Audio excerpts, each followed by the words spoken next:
Okay, everyone, welcome all to Navigating Your Stars.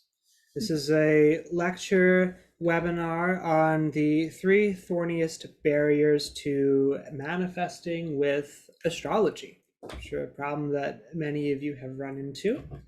And when we say astrology, we're referring to a much larger tradition than what you think of when you think of astrology in the modern sense. And we'll explain that a little more later. For sure. Yeah.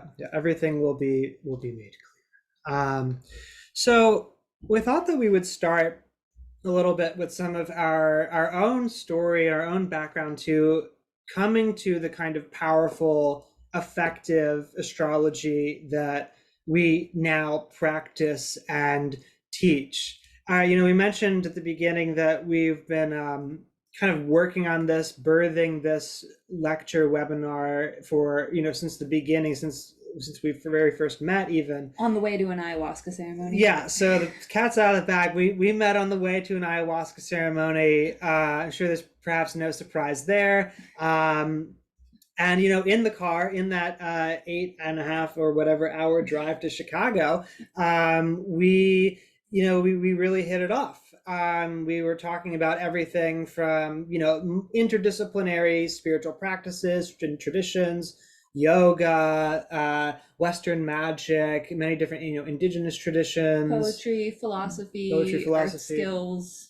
Yeah, arguing about the efficacy of Plato's vision of the state, like we had known each other for years and years and years, Our lifetimes. our lifetimes, and we realized in those conversations, and really, in many ways, every single day since then, just how important astrology, but also these other crucial pieces of the Western magical tradition, tarot, alchemy, ritual magic, planetary magic, how important and crucial those practices are to us. We talked a lot about astrology and classical astrology. And star wisdom, not just from the Western tradition, but from other traditions as well. Particularly, our own ancestral, Celtic ancestors' relationship with the stars, indigenous relationship with the stars around the world, and how they have been guideposts to living a good human life throughout human history. And that those guideposts need to be integrated and grounded, and they need to give us a way to point us when we have difficult decisions to make, or a way to ground their energy, to not just like tell us what to do, but actually to give us the energy, the fuel, to tap us in the flow, to make those changes in a way that doesn't hurt, that isn't a struggle, and that feels harmonious, that lets us sync with the rest of our environment, so that we're not fighting against something, we're working with something. Yeah. So, one of the biggest things that we had realized as we were juxtapositioning Western astrology alongside star wisdom, star lore that we had studied and experienced and partaken of from other traditions from around the world, around time, from across time and place, was just that astrology seems to have become very disempowered, disconnected from its oomph, from its power that used to make it work back in the day. It's become like disconnected from the earth. And as we would read a lot of different modern astrology books, we would try and read natal charts using rules of modern psychological astrology, we had a lot of trouble making it work. And like time and time again, we just felt like there was a disconnection, that like there was some kind of like lack of power. It felt like something had been taken away. It lost both its teeth, like its ability to work and sink into your life, and it lost its roots, its ability to actually integrate with the power of Gaia. Yeah. So, I'm sure that a lot of you felt a similar way. You read our material, so you're deeply invested in ritual magic and spirituality and all these other more practical aspects of spirituality beyond just astrology. So you probably have felt a similar way too. A lot of modern astrology now feels like kitschy, definitely watered down compared to what it used to be, simplified, maybe to make it more accessible, but kind of like While weakening. also being fuzzier Yeah, fuzzier, and more more vague. abstract. Yeah, vague, not as like effective, You can honestly. interpret it whatever way you want, Yeah, really, a lot of the time. yeah, and like the psychological approach has made a lot of modern astrology very egocentric, and sometimes, at least for me, like I read through a lot of the bluff, and it just feels kind of silly, But that's because honestly. he has so many planets in Because Capricorn. I'm a strong, so I think that anything that isn't really grumpy is a little bit silly, to be sure. Yeah.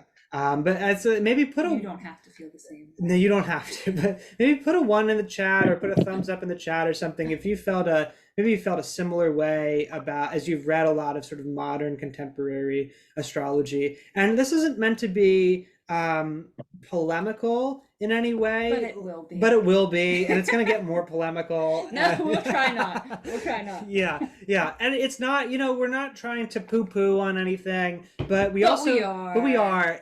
Yeah, wow, man. Like normally I'm the one who is I'm like much saying this more, for you yeah, also. because yeah, I'm trying to hold back. I'm trying to be honest. I mean, the thing is, like, we want to give an honest diagnosis of the problem so that we can ultimately, start to address it and heal it and sort of like move Yes. things forward. Yes. So I see lots of thumbs ups and ones and raising the roofs, which I like. I think that's And what that emoji yeah, is. I think that's what it is. Okay. Yeah, maybe I just dated myself, but yeah, yeah, someone said two pop for my taste. Yeah, exactly, Danielle. And then but we all know as well as like how weakened things have become. We also know that astrology used to be so much more than what it is now, and that the current state of affairs is not how it's always been. And we knew, and we talked in our conversations very early on, that astrology used to be practical. It used to be effective, and it really used to be extremely powerful in transforming people's lives. And it still is. And it's still in some places. In some places, which we'll talk about later. Yeah, but a lot of it's been, we can get that back. We've really felt very strongly that we could get that And back. we have. And we have. So yay, because you're here with us. Yes. And so like the fact that we knew that we could get it back. We that's part of why we kept coming back to astrology in our own studies. And I think there was like one pivotal quote from so we have had we're kind of poo-pooing on the general, but we've had the great fortune of having some really excellent teachers. We think some of the best teachers in the world.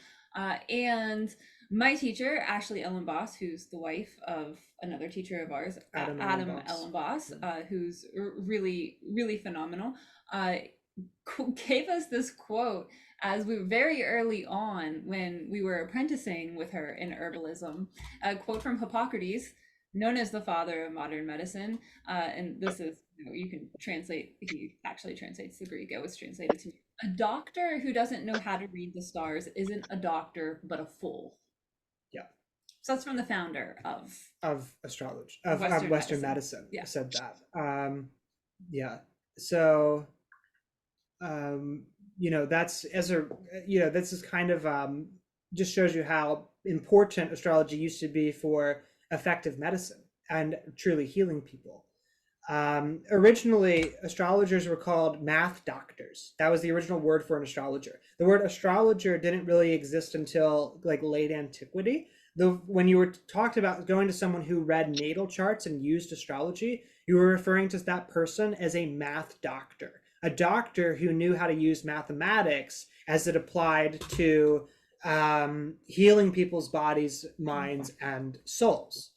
So, and on top of that, for those of you who are very interested in magic, magicians for the longest time saw astrology as indispensable, as a necessary prereq for doing effective ritual magic. You see this time and time again in Picatrix, the Greek magical papyri, even later stuff in like some of the Keys of Solomon, where like you can't do magic if you can't do astrology. You can't if you can't read natal charts, if you can't do elections, then you're not able to work magic. So like the light of the stars is the essence of our magical power here. Yeah. Yeah. So you have to have that relationship with them and be able to time your work with them. Despite the fact that time and space are an illusion, we do live in a particular reality where timing is a very important aesthetic. Yep, for sure, for sure. and also, like how important it is in yoga. Right. I mean, in India, they had the great fortune of having an unbroken astrological tradition, and they still live lives where going to see an astrologer is really common, right? Yep. They have a culture that has evolved alongside this wisdom, and their system of astrology is extremely rooted in, very influenced by the same tradition of astrology that Matthew and I practice, Hellenistic astrology. Yep. It's, very clear from the Vedas that it was a really important element that integrated with their local lunar astrology, because it was so incredibly effective at prediction and diagnosis. Yep. Yep. So health problems, relationship problems, major blockages in life, you see a Jyotish astrologer and get very similar wisdom to what you would receive from practitioners of Hellenistic astrology today, like Matthew and I. Mhm. And then, of course, going into the Far East, you have Taoist mages, doctors of astrology, will use astrology in their healing and in their ritual magic. They have their own calendrical astrological systems for timing rituals, and they have their own kind of planetary magic as well. So, it's really like this kind of like grounded, practical, empowered astrology exists everywhere except in modern astrology, the modern day. And so Which we will tell you which we'll why tell, and we'll that talk happened. about why. Yeah. But you'll see how, just essentially, given that its potential to be extremely powerful, this is why we kept coming back to it, and eventually, we started using it ourselves. After a great deal of research and practice and experimentation, even, we can say that we successfully reintegrated the original practices and healing modalities within the tradition of astrology. And it's this approach, as we've learned it, as we've studied it, has deeply informed our own spiritual practices, our daily ritual practice. It's, as many of you know who have taken our classes, that it's deeply informed our teachings, and of course our client work too. As you have had client sessions with either of us or both of us, just know how crucial this is to the way that we practice. And we wouldn't be teaching this right now. Like, we waited 7 years to start teaching these methods and these practices and this wisdom that has, become a part, basically like the foundation of how we live, only after we got really excellent, repeatable results with ourselves, our loved ones, and our clients, Yep. right? Because we really feel like integrity is incredibly important. Mm-hmm. Right. So we're bringing this together as a tradition for you only after we were 100% positive that it works and that it aligns with what we see in the ancient texts, with what we read in the ancient texts. Yep, exactly. And so that's also why we're so confident that what we have to teach you tonight is truly going to change your life. If you do what it is that we advise, and you start to change your astrology practice accordingly. Here's some of the testimonials that we've gotten from some of our students of astrology. It's I'll read one of the top one. Someone said that they were blown away. What Merlin and Crystal offers totally unique to anything out there and so insightful. It's truly the best way someone can spend their money on a reading to gain necessary astrological insight to aid one's life goals by figuring out how to overcome the crunchy and difficult areas present in your stars. It's really like it was practiced in this way for so long. Astrology alongside alchemy, ritual magic, and all the other things that we're going to get into. That it didn't surprise us at all that once we started like bringing them back together, that people started seeing results in their lives very, very quickly and consistently. It really started to change a lot around. Yeah, we'll just really quickly read these other ones. And this is, my astrology is deeply informed by these ancient practices and these ancient texts and these indigenous teachings that we've woven together. Over the course of Crystal's herbal course, my health was improved in a truly holistic way. I have more vitality and health in my life. My anemia, once severe enough to require medical intervention, has been resolved, and I have the lab work to prove it. Quote about Merlin's astrology teaching. Merlin's a rock star. Yes, he is. His teachings pulled together multiple esoteric teachings and practices into a coherent whole with humor, depth, and a heartfelt approach that Merlin embodies. It's comprehensive without being nitpicky. And based from Merlin's practical and tested experience in life, he took time to answer every student's question with patience. Yeah, because I meant people commented like, you have an answer for everything. Like, well, because like it's all in the texts once you start reading the texts. Um, So who is this webinar for? This webinar is for what we would identify as a conscious mystic, someone who loves the intersection of multiple different disciplines in spirituality. As you can see, we're already kind of alluding to the blend and the merger of many different skill sets within spirituality: astrology, alchemy, ritual magic. And for people who love practicing multiple things at once, they feel like one discipline, one path isn't quite enough. They need to bring things together in order to get a comprehensive approach to spirituality. This is for you. This is also for you if you currently feel like you're stuck in a spiral of physical or emotional pain. We've both been there, and these practices have been very effective for both of us in helping to bring us out of that in a way that's like grounded and long lasting, not just highs and lows, but really getting like stable with your emotions. Dealing with the core issue. Yeah. It's also for you if you have trouble integrating astrological, and magical knowledge into your everyday life, which is, of course, a key point that we've kind of been harping on already, that we want there to be a way for you to be able to take your knowledge of astrology and create a daily practice that works for you, that grounds you, and helps you to co-evolve, co-adapt synergistically with the rest of your environment, with the rest of your relationships. Mm-hmm. And if you're in a situation where you want to shut off spiraling feelings of worry, self-criticism, and doubt, I think especially because you're concerned about your actual spiritual development and your growth as a magus, as a witch, as a practitioner of magic, this will give you a surefire way to start to silence those thoughts and those feelings once and for all. Yeah, because you're going to be rooted in a real tradition that has very deep roots, and that knows how to put you on the right path, that knows how to align you with your guides, your ancestors, with the wisdom in your blood and the wisdom of the stars. You should. You want to take the next one? Yeah, if you're excited, this is for you. If you're excited about using practical astrology and the magic it contains to manifest a fruitful, abundant, and joyous life, which of course is going to look different for everybody, right? But if you align yourself with these natural cycles, which is absolutely your birthright, then we can promise you this. Mm-hmm. Yeah. And if you're also, excited about the recovery and the restoration of ancient astrological wisdom and practices, like us history nerds are, we really love just going into the ancient texts, going deep back into the archives. If you're here and you're also super jazzed about restoring and reconnecting with the spiritual teachings and practices of our ancient ancestors, then you're also going to be in the right place here too.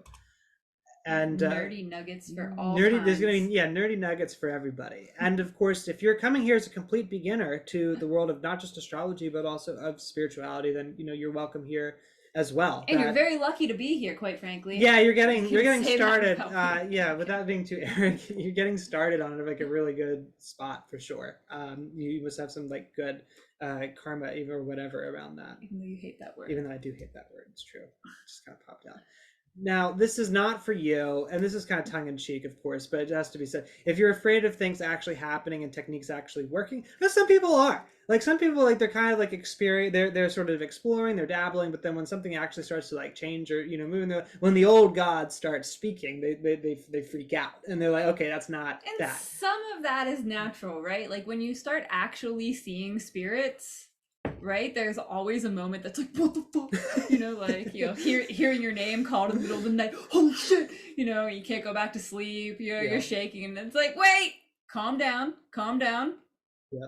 This is what this is about. This is what this is about. And you really just need somebody, you can you can hop on the old forum or whatever, like send us an email. It's like, yo, I didn't sleep last night because I had spirits talking to me. And it's like, well, we can manage this, right? Yeah. First Yeah. of all, you need to set office hours, have some boundaries around visitations, right? And it's like, we can manage these things, right? It's natural to be a little freaked out at first. I certainly was. I know Yeah. I was.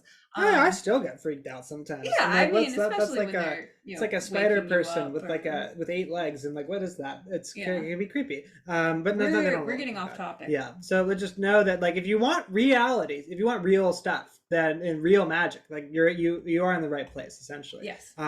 If you're someone who wants a kind of like light, lite, and fluffy spirituality that you can sprinkle on ordinary life, this is also not for you. Some people, that's all they want. That's not that's not what you're going to be getting here. This is like really transformative, like can really blow some things open. So fair warning, I guess, that like if you really dedicate yourself to these practices, things can And really then it start goes back to, you have to actually want change. Yeah. Right. And you have to be okay with change, and it's okay to fear change, right?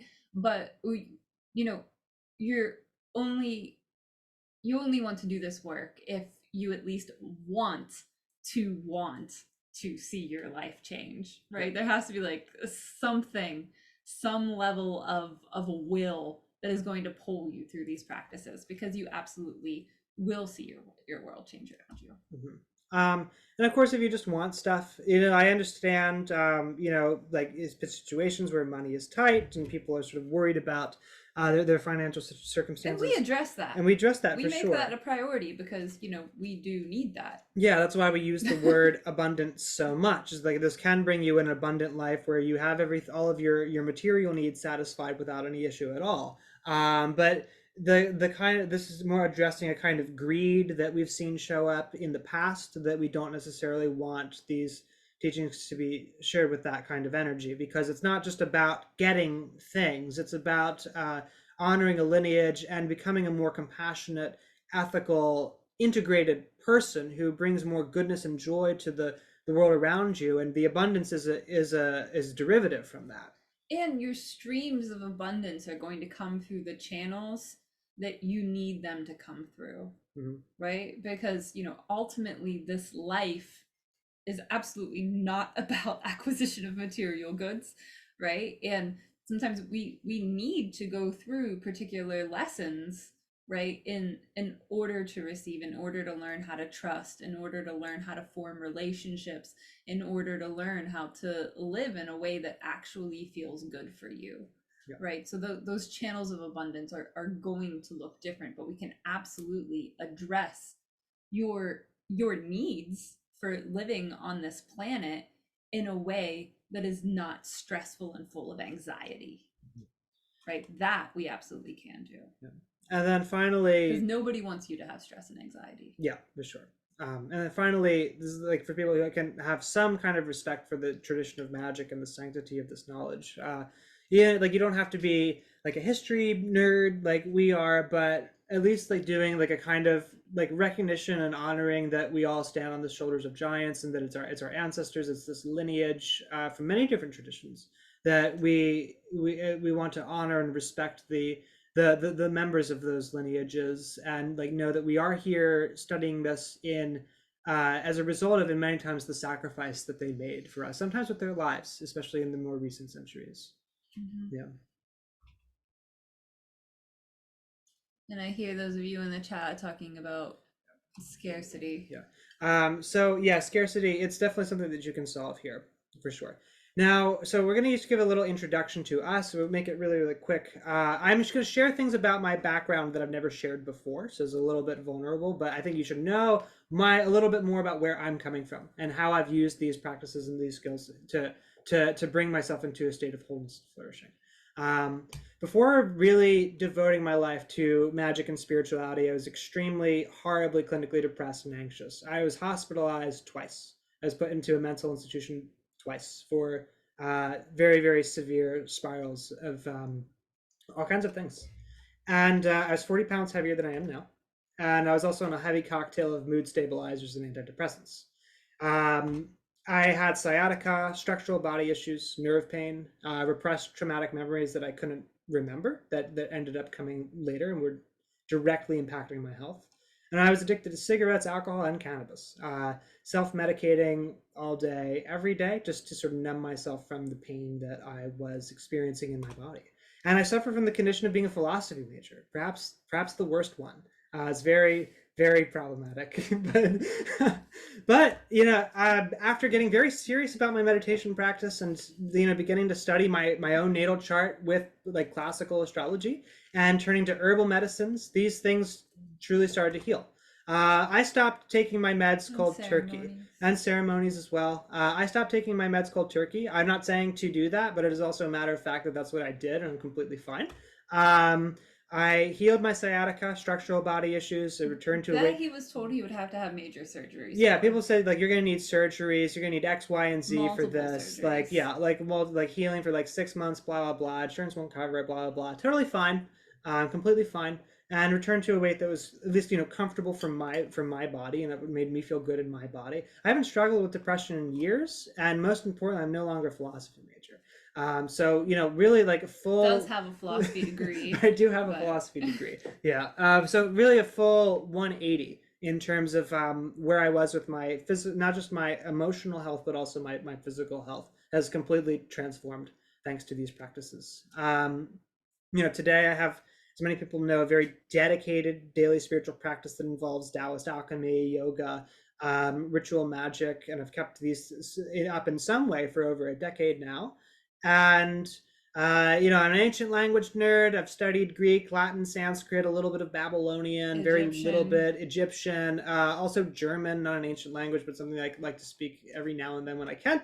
And I've sort of studied primitive skill, studied with the Tom Brown Junior School. I received initiation order to the Apache Scouts. I wanted to take out the word Apache and not offend anybody.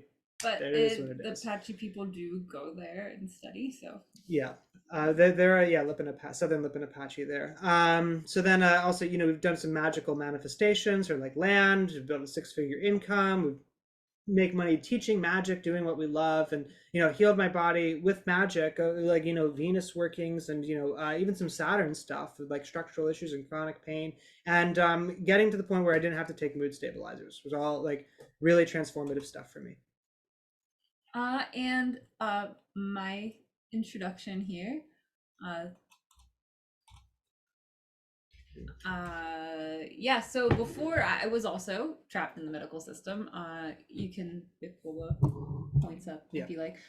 I'm actually, we can go and reveal I'm quite a bit older than Matthew, which is an interesting part of our relationship.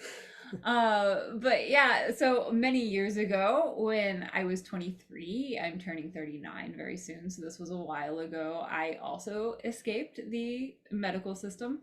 I also had, I don't think I mentioned it here, but I had really bad insomnia where I basically only slept 2 hours a night, which enabled me to work 4 jobs. I was a adjunct literature and creative writing instructor. I was also a political and communications consultant for various Democrats in Pennsylvania state politics, as well as Pittsburgh local politics. And I ran a poetry cabaret and a sketch comedy troupe. I was also publishing poetry. I did all of this while I was in extreme pain. I had a stomach ulcer.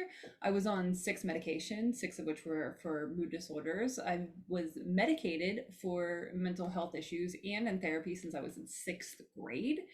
So a really long time. And I self-medicated with alcohol and risky, and I'll be honest, often hilarious behaviors. I did a lot of different performance art as well as really riding the lines of legality in my area with that performance art.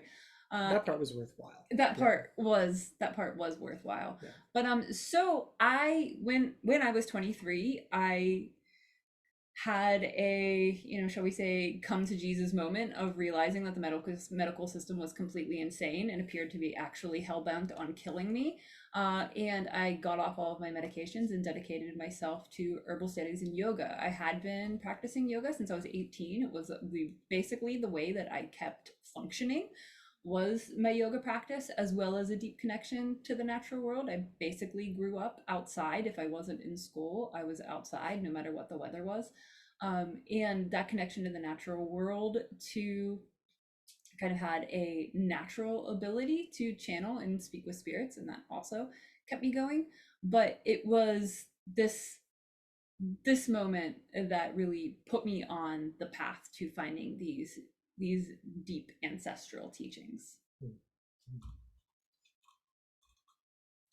Yeah, so I started taking my practices really seriously, right? Like if I wasn't going to be going to, like, I mean, I was in really bad pain. Like I would be trying to write a press release or an editorial while unable to get off of my couch, like in that much stomach pain. And yeah, I also realized that the persona that I had developed was largely for the benefit of others, that it wasn't myself, right? Like as I started to address these core issues, I basically had to change my personality. I had to rebirth myself, right? Because I began actually addressing the root issues of my trauma, not only my personal trauma, but the trauma that was in my lineage. And the rest of my life began to just kind of like whisk me away on these magical adventures that connected me to these ancient traditions. I explored almost every square inch of the country of Lebanon, finding like wisdom from old Sufis, old Phoenician wisdoms, the ancient Christian mystics who lived there. I walked across the country and landed on, found so many like small pockets of people who still practiced folkways throughout Appalachia and throughout Mound Builder country. Landed on the Hanktawan reservation and began studying there with elders who took me in that I helped to build houses for. And it was really beautiful. I left academia. I took up the interests that I was really, that I knew I was supposed to be following since childhood. And I got better. You got better. Yeah, so I'm a poet in the old sense of the word. We can talk more about what that is later, but basically transforming the world through sound, through the word, through the power of the word. Yeah, like I said, I was outside since I was 5 years old. Pretty much anytime I wasn't in school, did probably due to trauma, unfortunately. I've been clairaudient and able to channel and had some measure of clairvoyance as long as I could remember. And from 18 to 23, actually more like 18 to 28, I was apprenticed to a pretty powerful magician, poet, druid from Ireland. And we'll talk more about what a mixed bag of chips he was. And yeah, I already told you about that. I've done a lot of ceremony. I dedicated my life to it pretty much completely for, honestly, we can talk more about that later, perhaps too long. Yeah, I've done pretty intense dry fasting ceremonies, meaning going without food or water for long periods of time while doing really arduous things. Not necessarily always recommended. Been in isolation, intense group ceremonies, plants diets, yeah, and I started studying yoga when I was 18 and teaching yoga when I was 23, which is a long time. I don't math. I'm 39, so for a while. Yeah, and finally started taking meditation later than I would have liked at 26. And in terms of being formally trained, right, in like Western herbalism, my teachers, and I recommend all of these teachers strongly because they're still living, Julie McIntyre, Margie Flint, Ashley Ellenboss, and Olatokunbo Abasi. Okay. So that's us and kind of our background in a snapshot. Some of the things that we do together when we're working alongside each other is this is us in our debris hut we built. Yeah, this is our first home. It was a debris hut in the Pine Barrens. Yeah, so I like when we're working together, I would bring like a lot of the classical astrology using techniques from ancient texts and ancient predictive methods as well. I do a lot of ritual magic to the planets and the spirits of the stars, and give people consistent meditation practices for both feeling and manifesting with their own magical energy, with their own power. Yeah, and I work with herbal medicine in tandem with the natal chart to treat chronic emotional and physical maladies.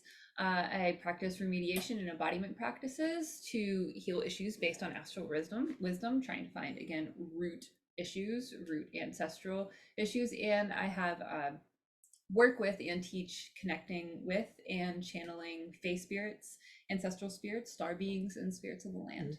And of course, there's some overlap too. You know, I do a little bit of herbalism. Crystal will bring in the natal chart for any herb reading that she does, and ritual magic. And basically, we each do all these things. We each do all these things, but these are like slight focuses that we have, specialties. Yeah. There's a. Do you want to share the personal manifestation story real quick? Yeah. Yeah. So. Oh, my voice is in and out. Is my voice in and out for everybody, or is that just one person? Oh, in clairaudience is basically the ability to hear spirits. Yeah. Or hear through. You could think of it as like hearing through dimensions, hearing your guides. So, I think everyone can hear you for the most part. Okay. Okay, I see that. So the personal manifestation story. So Matthew and I take our Samhain, have been taking our Samhain rituals pretty seriously for the past 6 years. 6 years. This last year, and each time it's been kind of like taking us to, basically our ancestors taking us to the land that we're meant to tend. That's been a dream of ours for a really long time. And this past Samhain ritual, it finally came into fruition, and it came into fruition really magically on the land where we had a very potent wedding ceremony that brought together a lot of our star and earth magical practices. And so in this ceremony, you know, we were connecting and contacting our ancestors, as you do during Samhain. We kept a central fire going for 4 days, making ancestral food offerings, you know, the foods that our particularly our Celtic ancestors would have eaten and enjoyed, because those are the ones we're connecting with most potently at Samhain. We did long nightly rituals, steam ceremonies for both purification and connecting with the spirits, because spirits like to hang out in steam and speak through steam, and cold plunges. And so during this, we basically, one night, I think it was the night before Samhain proper, we were in front of the hearth fire, the fire that we kept going for 4 days and fed all of our other fires with. I, you know, had a big emotional response, and, you know, kind of got fed up and was like, I want my little home in the woods. And Matthew and I figured out how to ride that emotional energy to receive more instruction from the spirits, from our ancestors. And through this instruction, we were able to plant the seeds through our community in this area to manifest essentially. And we followed their advice, allowed their voices to guide us to the people who would eventually connect us with somebody who extremely generously sold us 12.5 acres, which was basically this perfect land with these really pristine healing mineral springs, little streams, 3.5 acres of beautiful prairie filled with medicinal herbs, and, you know, these really old, not like quite ancient, but very old sacred oaks. A couple are over 100 years old. They're all acorn producing. Which of course our Celtic ancestors would have very much loved. And do love. What druids did was they tended oak groves. So now we have a little oak grove. There is going to be an experiential section. That's what we're getting to next. We're just really emphasizing just how much this magic works. So you know, like how it works for us, it can work for you too. So here's where we're going to now is the 3 thorniest barriers. So the first one is the barrier that people have to properly reading your natal chart. And then second, the barrier to effectively applying the insight from your natal chart to the healing journey. And then finally, actually integrating this awareness into the long lasting change that you want. So we're going to be going through these one by one. And by the end of it, you'll have a pretty clear sense of where it is that you need to go in order to use astrology effectively. Now, we're not just going to be cutting you loose with this information and just saying like have fun, try and implement it all the best you can on your own. We're very excited about continuing to work with you and guide you step by step through this process. So, the best way to bring a lot of concrete change into your life is if you have teachers and a community to help you integrate this stuff most effectively. So we're very excited to offer this community to help you to bring these teachings into reality. And so we'll be offering this like low cost accessible membership, which you can hear more about in further on after this. Yeah. So just so you know where we're going. So the first one for astrology is we will be having retreats. We will be having retreats on the land. Don't worry. So barrier number one with the astrology is that people are relying way too much on psychology as they try to read natal charts. It drives me crazy, and like very like it might get a little bit salty at times, and like it's not personal. It has nothing to do with you, just with the where things are currently. And so all the Capricorn and all my Capricorn. So most people think of astrology as a map of your consciousness. The natal chart is a kind of reflection of your own psychology. That's it. That's the beginning and the end of it. So when you're trying to read and understand and examine all the different pieces within a natal chart, you're looking at them as just only describing your own moods, your own emotions, and your own thought processes. It's all happening inside. The whole chart is just pointing to something that's happening inside your head.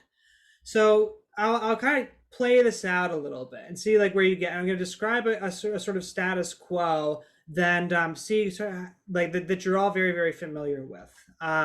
So in this approach, the psychological approach that I don't like very much, the planets all represent these pieces of your psyche. They're these mental and emotional faculties within yourself. So some examples: your sun is your will, Mars is your drive, Moon is your emotions, Jupiter is your growth and expansion, Saturn is your sense of structure. Is this kind of interpretation of the planet sort of familiar with people? If it is, put a 1 in the chat, put a thumbs up in the chat if this kind of assessment within astrology is familiar to you already. It's something that you've like come to across before, heard before. Yeah, it's what most people learn. They start out thinking of astrology just purely in these terms. And then together in this approach, all the planets form a complete picture of who you are. And then, like saltily put, the celestial miracle that is the concentric spheres of the planets above us is really all just about you, essentially, in this approach. Now, if we want to start reading planets and houses, one of the easiest things that you can read in a natal chart, then you start to bring these two different things together. So let's look at the way that a lot of psychological approaches to astrology read the houses. So in the contemporary modern psychological astrology, the houses will represent how you feel about different areas of your life. The first house represents your sense of self. The second house is your self-esteem. The sixth is your health. The ninth is your learning. These are all kind of indexed to you and your own experience in some way. And together, all these houses paint a map of your relationship to the world. And then the whole earth, as a result, kind of becomes a reflection of your own thought processes and inner landscape. Is this something that's also kind of familiar with people? Maybe this is the first way that you learned houses. This is the way that you're accustomed to hearing about the houses being described. I get a yes from the chat. Yeah, this is the first way that I learned about it. Yes, this is the way that most people are originally first taught the houses in astrology. So when you start to bring them together, you get something that kind of looks like this. These are all in quotes for a reason I'll explain in a bit. The position of the sun by the house. So when I want to talk about what it means for the sun to be in a particular house, you say like that the position of the sun in a house, that is the house that the sun occupies, reveals an area of life where we need to feel special. It is where we where we feel the need to distinguish ourselves from others. Shows where our personalities shine. So for the sun in the first, your personality drive will find expression mainly through personal issues related to self-image, physical appearance, and personal interests. Sun in the fourth, Your plan for the long run as part of your basic strategy in life. Your life improves with age because your real personality emerges more and more as you get older because you expect life to improve. It generally does. So, okay. Now, let's talk about Jupiter in the house as another example. Jupiter's position by house in the natal chart reveals where we express our generosity and tolerance. Jupiter in the second, a strong self-image where feelings of self-worth contribute to success. Jupiter in the 12th, this position of Jupiter by house is often considered the guardian angel position. Something seems to save you just in the nick of time, probably due to your inborn faith in the universe. So, there's not a lot there really for people, especially when it comes to like not just like accurately describing your own personality, but actually being able to say anything about your life, your circumstances, what kind of things happened to you when you were growing up, and also most importantly, what kinds of things are going to be happening to you next, what's going to be coming up in your life next. They at least for me, I feel like I've just eaten some potato chips. Like they don't necessarily leave me feeling super satisfied or super filled or super like nourished in a kind of astrological sense. Or even really actually make sense. Or even make sense. Like if we're being really honest. Yeah. It's not a system. It's not a system. I mean, they feel to me, and we're getting, again, really polemical here, very vague, wishy-washy, and they don't really give me, much, as an astrologer, much to work with.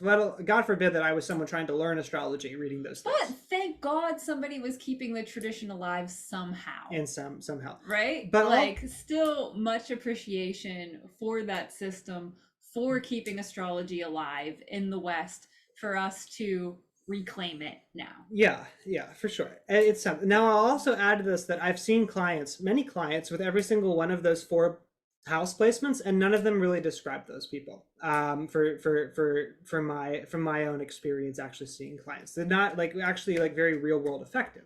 And I didn't make these up. I lifted them word for word from a very, very well-known modern astrology website that I'm not going to mention here. You could always do like a phrase search on Google and find it. But like, this is like, this isn't a paper tiger argument. Like, I'm not just like trying to like, I'm not picking low-hanging fruit. Like, this is a very, very famous, well-known site that you've all gone on before, and just showing like, this is what people are working with. And like, no wonder people are sort of ending up feeling confused and stuck. Yeah, so no wonder you kind of end up feeling really confused and stuck. You look over a list of keywords for the planets and the houses, and you can't really figure out how to get them to make sense together. Like your mind goes blank. You end up having nothing to say. You don't know where to start. It's so like, how do I interpret one aspect of my psychology when it is inside another aspect of my psychology, a planet in a house? Like you can't. Like it doesn't make much sense at all, really. It's just a bunch of kind of like astrological raw materials that represent different layers of the self. And so you try and interpret that's really difficult. Naturally, you struggle to find anything to say that's actually concrete and helpful. And God forbid someone asks you, hey, what's actually going to happen in my life in the future? You don't have much to work with. You put like another yes or one in the chat if like this is a confusion or frustration that you may resonate with as you were studying astrology. And 1, yeah. Which is of course why prediction, it's like a mixed bag of why prediction became a dirty word. Yeah. Right? Like it's both because astrology lost the ability to predict and because predicting was heresy and would get I'm gonna get through that. Yeah. So here, like the problem with this is that it's all too abstract.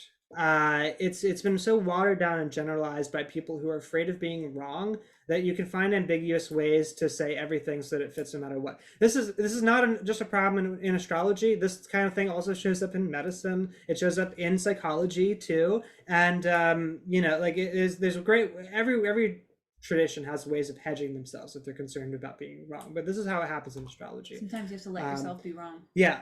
Here's the history of psychological astrology. So the way that everyone interprets astrology psychologically now, this is where it comes from. It came from a guy trying not to go to jail. That's how it got started. Back in the early 20th century, Alan Leo, who was a theosophical astrologer, late 19th, early 20th century, he was accused of fortune telling, which at the time in England was a crime. You weren't allowed to do it. So he said he wasn't a fortune teller, but a kind of psychologist. He wasn't making assessments of people's future, just describing their inner lives. So he kind of reframed and reformatted everything in a way that it's just describing your psychology, your personality, your state of mind, and it's not actually saying anything about your future. But, you know, unfortunately for Alan, he did still end up going to jail. But this is kind of what we're left with. We're left with solipsism. Solipsism means like where nothing really exists of importance outside of the little 2x2 square in between your ears. That's all that matters. This somehow has become the most important part of our universe. I think it's reflective of the general egoism and self-obsession that gets more intense with every single decade, and as a result, the real tradition kind of starts to get dismissed. Because you know there had been a tradition, an unbroken tradition of predictive astrology happening alongside this with the students of William Lilly and other predictive astrologers in England, but it just got kind of like pushed to the side more and more and more and more. But they didn't even have the complete tradition available to them. Right. We haven't had the complete tradition until the 1990s. Until the 90s. Yeah. Yeah, maybe we'll have time to talk about that later too. And then because like psychological astrology is in many ways just so vacuous, they end up like inventing new stuff to try and fill in the gaps from what they're able to actually talk about. So like all the different, you know, weird aspect patterns and so also asteroids and all these different things. So here's what you do differently. While the thing is that the psychological frame is true. It's accurate in a sense, but it's an extremely small piece of what can be offered. So astrology describes psychology, it does, and so much more. So your job as an astrologer, as a predictive astrologer, is to focus on the so much more. That's what you do. That's the key. That's the trick. Or diagnostic astrology. Diagnostic astrology, which we'll be getting more into with the second barrier that Crystal will take over. So your responsibility is to bring back in prediction and concrete interpretation. That's what you do with the natal chart. That's how you actually get it to start working for you. That's how you actually start using astrology to fill your life with abundance and flourishing. When you look at it in concrete terms, not just in psychological terms. Recognize that the pieces of astrology don't just describe your psychology, they describe your entire life. They describe everything, all the people, circumstances, situations, and events that have arisen in your life, both good and bad. I have an example in here. Yeah, so stop seeing the components of astrology just as pieces of your psyche. View them instead as external forces that show up as people, circumstances, patterns, and situations and events in addition to your psychology. So the sun is your sense of self, but it's not just your sense of self. It's also authority figures and your father. And I did a whole talk on this for Nightlight Astrology, the sun and moon as father and mother. It's pivotal experiences and circumstances that push you back onto your purpose in life. So when you know that you go through a solar transit, or you go through a solar time lord period, if you know what that is, then you know that certain things are going to happen in your life, because you know the things that the sun indicates just outside of psychology. You know what to look for, and then ultimately you know how to ride that energy, ride that wave to bring you into a place of more flourishing and abundance, which is what we're going to be getting to next. But now just like knowing, see the chart in objective terms. See it as a matter of fact. Jupiter is not just your sense of expansion, though it is that, it's so much more. It's also your spiritual teachers, your mentors, your allies, where they're going to show up in your life. It's events that lift you up and make you feel inspired. What aspects of life, independent of you, entirely independent of you, are you most likely to find those Jupiterian things? Are they going to be in your career? Are they with your friends? Are they at your home? And that's where you start bringing the house placements for Jupiter. And the sign is, how are they doing? Yeah, how are they doing? It gives you more. What resources do they have? Yeah, more content. It helps you to like flesh it out more. What kinds of teachers are they? Are the teachers that you have going to be like oftentimes assholes with Jupiter and Capricorn? How do they feel about you? Do they like you? You can tell you can tell quite a bit. Yeah, with the mutual receptions between the ascendant ruler and Jupiter, all kinds of stuff. Really specific. It gets very detailed, but now we're just with an actual system to tell you how to do it. Yeah. That it doesn't require some nebulous interpretation. It's like, no, this is just the way it is. It's concrete. Yeah, which is really nice. It's objective. It's matter of fact. You have the psychology that you do because of the circumstances and situations that you were born into. They mirror each other, as within, so without.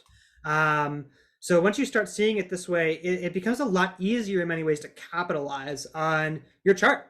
because you're not just seeing it as like a piece of you. And Karina, yes, we will be. And we will be this. talking about predictive astrology in the school. So stop seeing the houses as just how you feel about parts of your life as well. You view them as areas of life that are completely external to you. So the 10th house is your job. It's not your sense of purpose. The 7th house is your spouse. It's not how you feel about partners. Or your one-on-one clients. Or one-on-one clients. 5th house is your kids. It's not like what all different like fun short things or whatever, like weird thing. The 11th house is your friends. It's not your relationship to a greater sense of whole. Like it's your friends. Like it's easier. This is actually easier because you're not like things are easy when they're not vague. At least that's my experience with all of my Capricorn stuff. But like, these also can mean other things. There's other elements. I'm simplifying it for a little bit, but all the things that they indicate are kind of these objective things. Yeah. I have someone mentioning Chiron in the chat. You just get rid of Chiron, make it easier too. That's a whole nother talk. So briefly tell a story. I had a client with Saturn in the 7th house. And for me, I think of Saturn as a big black X. Wherever it goes in the chart, it's just a big black fucking X. You know that place is just going to represent trauma, wounds, obstacles, blockages, enemies, hidden secrets, all that stuff. And we all have a Saturn placement, so we all have to kind of deal with that nonsense somewhere in our life primarily.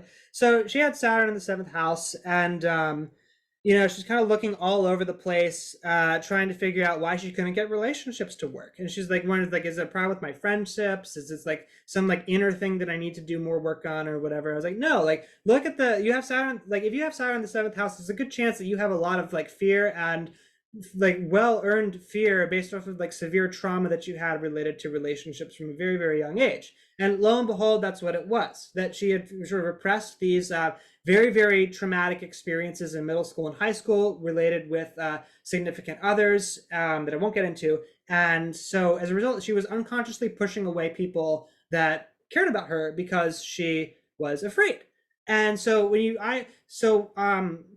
that's why I said, like, look, we're going to do some remediation on this. We're going to sort of like heal the fear that's present here. And as a result, she ended up she's in a long-term committed relationship, fixed sign. Can talk about what that means too. So when I'm not looking at Saturn in the 7th house and I'm thinking like, oh, she has a sense of structure around her relationships. I'm like, oh no, that's a big place of trauma. Saturn as structure does not work. It doesn't work. I did a whole nother talk about that one. So you got Saturn in the 7th house, trauma, wounds, blocks, obstacles, and you just know that there's going to be problems there. And so then that's what you can help to, but you address it, you see it for what it is, so that you can start to transform it.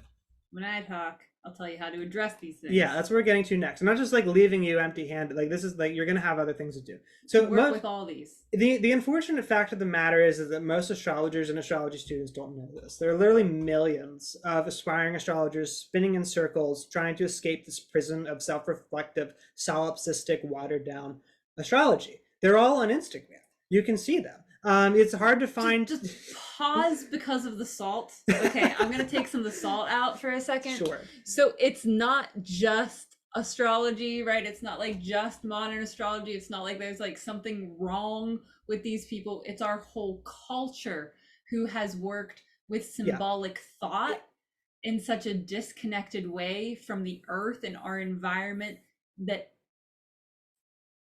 everything we do up here is self-reflective and solipsistic. Yeah, it's like as a civilization, right, which we basically are all basically the same civilization now, right? Like because of globalist issues, we all have to work. Yeah, it's reflective to connect of much our thoughts with something larger than us, with our environment, with our ecosystems, with the stars. So it's like it's not just modern astrology. It's how we work with symbolic thought now. Yeah, it's reflective of much, much deeper issues that go like way back. A whole spiritual practice that connects us to our ecosystems.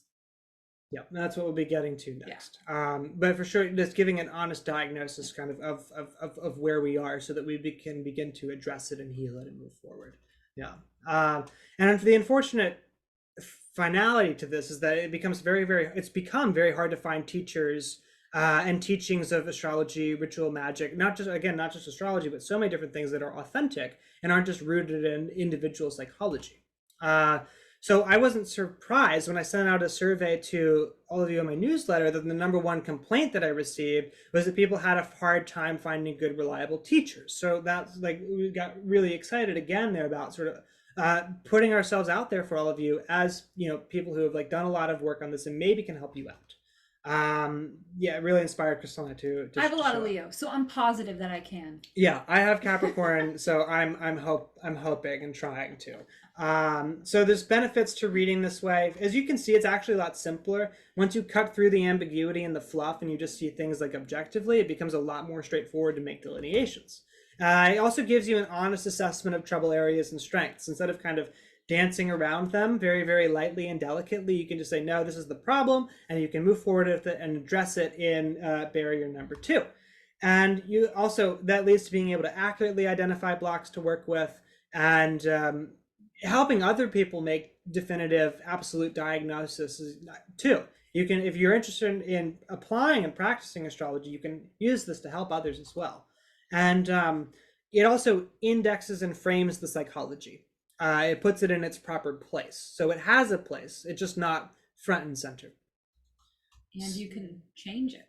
Yeah, here's some testimonials that I've received from some of my students when we're talking about modern astrology or Hellenistic classical astrology. It's called Hellenistic, David, because it's was birthed or systematized within the Hellenistic period in Alexandria, in between like the second century BC and the 2nd century AD. So Tracy says in the end it all made so much more sense. Again, you see that clarity coming through. Like learning the proper aspects alignments by house enabled one student to actually make use of these portals and bring in big benefits. Here she's talking about like the ritual magic applications of this. And for another student, it completely changed the way that she viewed the world, especially in relationship to transits and some of the predictive aspects of astrology. And then that's barrier 1. In some, like, don't focus on psychology. Start to bring in all of this other practical stuff. Yeah, so I'm gonna have to move this over here. Okay. Yeah, so barrier number 2. Many astrologers don't actually do anything practical with insights that they glean from the charts. Or offer that to you, and that's even a lot of, unfortunately, Hellenistic and traditional astrologers. So most people see their charts as static, as something that it's really hard for them to be able to change. They get information from their chart and they don't feel like there's a lot that they can do with it other than maybe meditate, maybe consult your guides, right? When you go to an astrologer and leave without practical ways to address issues that is pointed out, it's like going to a doctor's office and getting a diagnosis and then having no idea what to do with it, right? Like the doctor doesn't tell you anything. It's like, imagine you went for acid reflux or chronic migraines and they told you to just consult your guides and meditate. And then ask for a testimonial. You wouldn't feel very fulfilled, right? So a lot of people feel stuck with their charts. They don't feel empowered to create concrete change, or they feel like they can change it, but they really have no idea how to do that, right? Like say with like a lot of evolutionary astrology, right? So they don't know where to begin or how to address problem areas in the chart, and they feel like they've hit a dead end. So the natal chart, as we mentioned before, it's a diagnostic tool primarily, right? Like this is why these were developed, to diagnose, right? Which means you're going to do something with it afterwards, right? So the ancients didn't develop this extraordinarily focused and time-intensive science, and it was way more time-intensive back in the day, just for funsies to talk about, to talk about yourself and your friends. They developed it so that you can fix your life. Fix your life. Yeah, right? I also add to that that like when you could think back, like the original word for an astrologer was a math doctor. Like the natal chart was like their MRI machine or like their EKG. It's what helped them to see what the problems were so that they could start to heal your body, mind, and soul. Right. And somebody up here mentioned quantum physics. I actually used to be an editor for the Physical Review D, Field Small Particles, Gravitation, and Cosmology, in one of the many careers I had when I only slept 2 hours a night. And several of my best friends when I lived in Beirut, when I was teaching at the American University of Beirut in Lebanon, were quantum physicists. So I think about quantum physics a lot, right? And it actually kind of ties in with what I'm talking about here is like why we can remediate our charts, okay, which involves a kind of a shift in our view of what comprises material reality, which is something that I teach in a lot of depth in my course Gaia, and the way that I address in the way that I address medicine, right? In the way that I address healing, right? So the ancients understood, and this is also what I believe, that each placement in your chart tells you about your own particular geometry of light, right? At the moment that you were born, the light from the universe was coming in a very particular way, right? Being reflected by our moon, being reflected by each of the planets, and coming in at a particular angle, right? So we are made of light, right? And each of these 7 wanderers cast really potent light that we can see with our eyes, right? So it's the most intense, right? Because that's the light that actually gets cast to earth and creates everything that we see as physical reality, right? Including our organs, including each of our cells, right? So, these are, being at the moment of your birth, is what is reflected to us, right? Each planetary transit also creates a particular frequency of light that reflects with the frequency of light that you were born with in a particular way, right? This is why planetary transits affect each of us differently and can be really problematic, right? But those can be changed too, right? So in remediation, what we're doing is we're teaching that light coming in by transit to interact with our sphere, our geometry of light in a new way. It's light bending, right? It's magic. It's definitely working on a quantum level, right? And these practices are ancient, right? So we can think of remediation as breaking karma, despite the fact that Matthew does not like the word karma. Karma is simply creating new patterns. That's all it is, right? It's changing your field, right? Or however you'd like to see, just as something hitting in one way so long that it forms a groove and becomes the easiest way for energy to move, right? When you have energy moving in this groove, like water, forming a stream, you have to dig a new channel for that water to move through, right? And that's what we're doing when we remediate, and we can dig that groove more powerfully with some methods over other methods, right? Like just changing the way you think about something isn't going to have like a whole lot of effect right away, right? Like a meditation practice takes a really long time. But we have masters here on this planet who have been doing this for a really long time, like stones have been here doing this a really long time. Plants are way older than we are. They have been working with this light from the stars for a really long time. So if I form a relationship with them and I get them into my field and I ask them to teach me how to change, they're going to be able to do that really effectively if I create the right relationship with them, right? So yeah, so working with gemstones, plants, rituals, making lifestyle mindset changes, these can forever alter your particular patterning because you're going to create a deeper groove, right? That these teachers are going to help you to move in. Does this make sense? Yeah, sorry. I think it makes sense. Okay. Yeah. Than what you were born with, right? So you are essentially rebirthing yourself through this process of forming new relationships with these ancient archetypes and these ancient patterns of light. So it's really freeing, it's really empowering, and I highly recommend getting to it. So it's like thinking back to that example of Saturn in the 7th house, or think wherever you have Saturn in your own natal chart, there's different sort of karmas, different grooves that can develop from that will show up in your life in particular ways, and then you can use remediation to for lack of a better word, like bring it up into like a more elevated version of that. You can find the wisdom behind it. You can find the gift Yes. that's contained within it. You can Yes. transform it. You can heal it. It's still going to be Saturn the 7th or Saturn the 10th or wherever you have Saturn, but you can start to, that doesn't become a hindrance or a blockage to leading a fulfilling, flourishing, nurturing, whole, abundant life. It becomes another teacher. It becomes another ally. And then you like you use these remediatory practices, you use these ancient plant teachers, these ancient stone teachers to start to transform your life in this way for the better.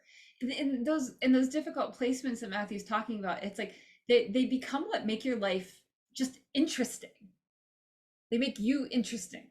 They give you depth, right? Like when you work with these difficult placements in this way, it's like it's something that makes that it's like that's your real personality, right? Like how you've overcome and work with these difficulties. It's like that's the true you, not the you that's like masking or trying to avoid, right? But the you who's actually like looking at these difficult placements head on and being like,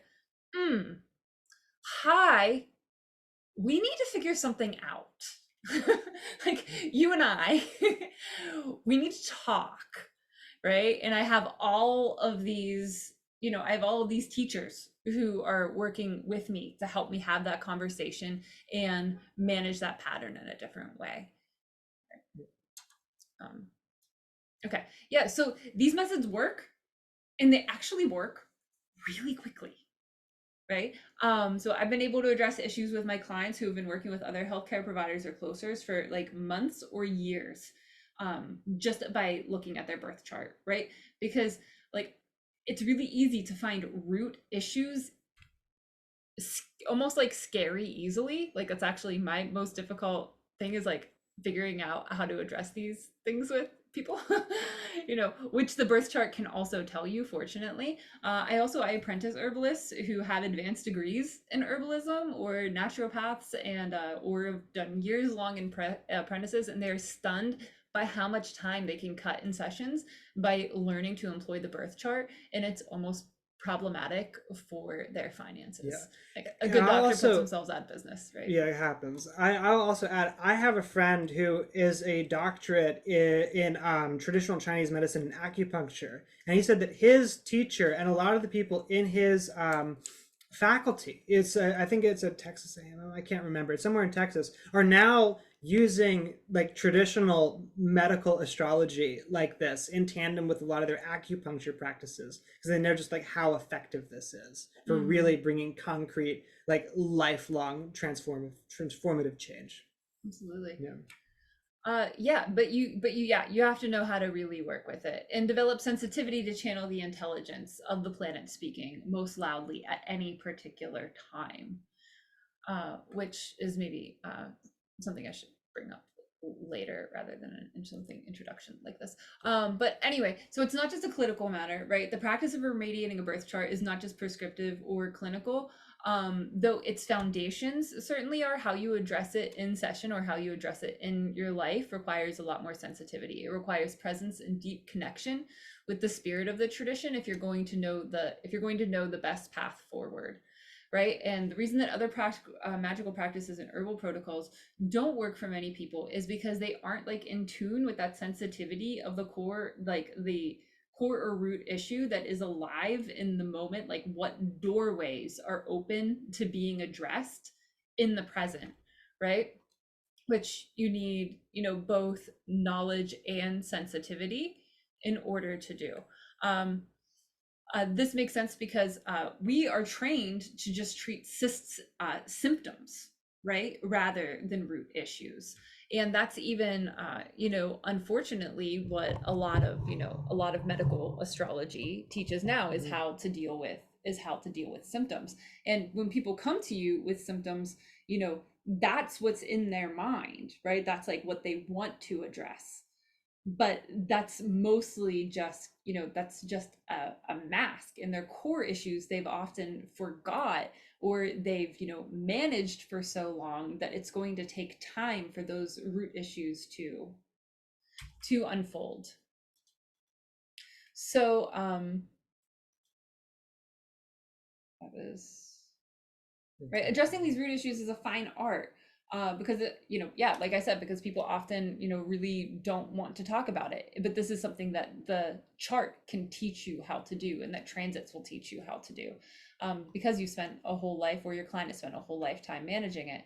But the chart can tell you how to address the issue and how to see their imbalances in a different light. This is the true magic of working with a chart in coaching, healing, or even business sessions.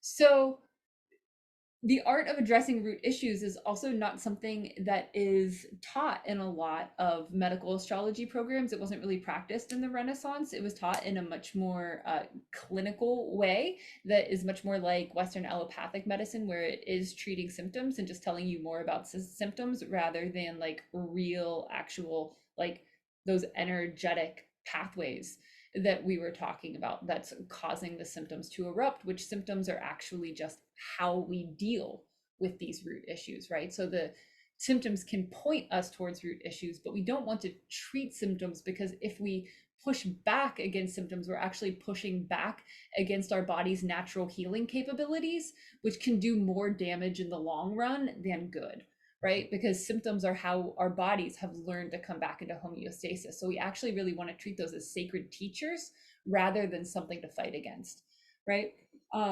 And so this problem, of course, is something that developed with civilization and the increasingly patriarchal cultures that divorced us from the spirit that flows within and through all things, and that stopped seeing bodies and ecosystems as intelligent living beings, right? That know how to self-heal, that know how to adapt, right? That just need a little help from a friend, right? A little help from a plant ally, a little help from a stone ally, a little help from an ancestor, to have a little more energy or a little more knowledge of how to do that adaptation, right? So there are two ways to remediate. So there's a really steady way, like I was talking about, with herbs and with stones and elixirs. Um, and these are really beautiful. Like I said, they're living, intelligent allies full of wisdom, who know how to do this whole being on Gaia thing better than we do. And they do much more than just alleviate. They do much more than just alleviate symptoms. And then there's a more intense way, with which I think Matthew will probably take over, which is ritual magic. Yeah, so here's where you start, using ancient technologies that is designed by the ancestors of the lineage holders of this tradition to construct altars and call in the spirits from the planets and ask them directly for their help. Saw someone in the chat asking if we like work with the planets in human form. Yes, in this way, in as much as we're working not just with planets in natal charts, but also like directly contacting those deities and working with the spirits who live on those spheres. Yes, absolutely. So one of the greatest ways to figure out, hey, what's wrong with my Saturn placement? Why don't you just ask Saturn?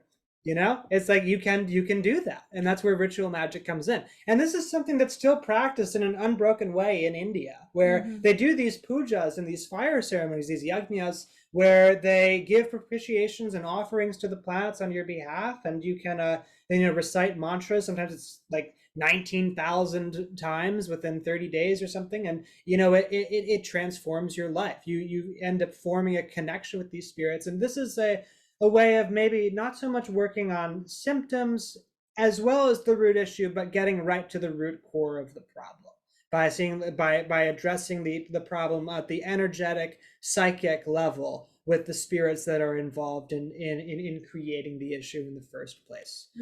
This is extraordinarily powerful. I say it's more intense because it can really shake things up. You do a Jupiter ritual and you do it right, like, man, things are like, your life is never going to be the same after that. And I say, just for safety, not in the sense that things will explode, but just in sort of like keeping yourself sort of stable and grounded. It does require a certain level of baseline with like spiritual practices and like stability, and enough awareness of alchemy and magic already to effectively summon the spirit, knowing what gemstones to call in, for knowing how to construct the altar, knowing your invocations, your prayers, and ritual magic. And so this is stuff that I teach in other classes as well. And There was something else I was going to say that, but I don't. Well, Yeah. in India, they're extremely cautious Yes. with this kind of work, Yeah. right? Like you wouldn't just Yeah. even wearing a remediation ring like this, right, where the stone is touching your skin all the time, which is Yeah. something we'll talk about. It's like you would only do that with a lot of professional advice and help. For sure, yeah. And I think on the topic, like, sort of someone in the chat said, like, we'll destroy the old you, like, totally. But you want to make sure that that destruction is going to happen in a way that is, like, ultimately stable and grounded and moving you in a direction of, like, more flourishing in your life. And, like, that, yeah, this is what I was going to say is that you can often start with, like, the alchemical and the herbal practices and working with the gemstones and that kind of thing, that you do that for like a few weeks even, and that's generally enough to like bring people to like a baseline where with their ailments and with their conditions, where they can then throw the ritual magic on top of it and like do transformation in a very, very like powerful but also stable and effective way for the long term of your life. Yeah. Okay, I feel like we've probably We've already covered lots of the benefits. I think we've sold them. Yeah. yeah, I'm probably yeah, we'll just yeah, working it's working with the wisdom of the earth. Yeah. Yeah, Yeah, we've done you this. become your own, essentially, you're becoming your own healer, and you're becoming the artist of your own life, right? Like the creator of your own life. You're singing your own song when you take up the powers of these practices. It's like you get to become the person that you want to become, the Yeah. vision that you have of yourself, that pure vision that you were really excited about, that made you really excited about the world as a child. You get to birth that person and overcome the obstacles of in your life in a way that is actually exciting and supportive, and a little scary, but that there's adventure behind it. Mhm. Yeah. Yeah, and so notice how seamlessly and effectively astrology has just blended in with a ritual magic practice and your herbalism and your alchemy. So this is the root of hermeticism. Maybe some of you have heard that term before. It's pretty popular within like the Western magical current. This idea that astrology, alchemy, herbalism, ritual magic, they're all practiced as one.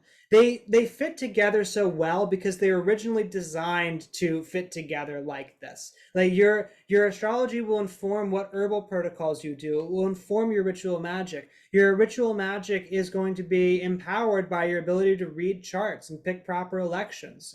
Your ritual magic is based on its strength is based off of how effectively you can construct altars with the proper alchemical materials.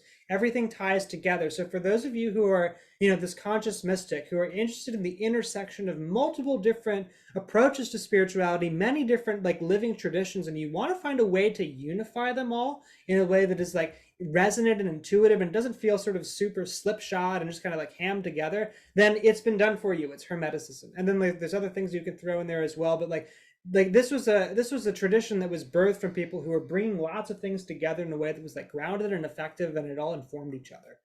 Yeah.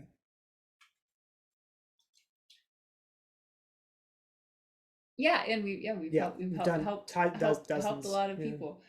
Do we want to read Yeah, we could read. Just notice like the positive outcomes that people have gotten from the alchemy, the ritual magic. People getting more abundance from Jupiter, money showing out of nowhere. For those fighting that and obliterating that scarcity mindset once and for all. This is someone who, in my most recent round of gnosis, someone called in a new home that quickly manifested in the exact place and with the exact same attributes that they requested. They said it was both unsettling and empowering. That's how you know that the magic is really, really working, when it's kind of like freaks you out a little bit. Someone manifested a $15,000 donation for their studio, and someone is just expressing their gratitude for being able to call upon planetary energy for assistance. and we will address the chat after we get through some Yeah, I know more we've got here. lots of Let's try to- questions, but we'll definitely be answering questions at the end too. And so the final barrier is the no daily spiritual practice. So most people don't have, especially in the West, don't have a daily spiritual practice to reconnect with and awaken their magic. They read their chart. They may even have practical things that they do in response to their chart, but they don't have this daily consistent practice of integrating that energy and empowering their life. So as a result, there's not any space, there's not any place for all of that wisdom, that insight, that ritual magic that they do to actually land, to ground in, and to settle. And so as a result, yeah, I'm going to move this over here. You only end up connecting magically during these particular moments that you're doing the ritual, or when you do your alchemical work, or when you do your natal chart reading. I think that that's something that a lot of us can resonate with, where, we feel magical while we're doing magic in some way. But once the magic stops, then once we stop doing that thing, suddenly we just sort of return to our everyday humdrum, non-magical muggle type of existence. At least that, not the existence, but that mindset starts to take over again. So you end up a lot of times going through emotions without creating real power and transformation. And I'm sure there's many people here sitting here who have a pretty rigorous ritual magic practice. But if you don't have a daily meditation practice on top of that, there's nowhere for that energy to land and ground. It's one of the biggest things that's missing in the Western magical tradition.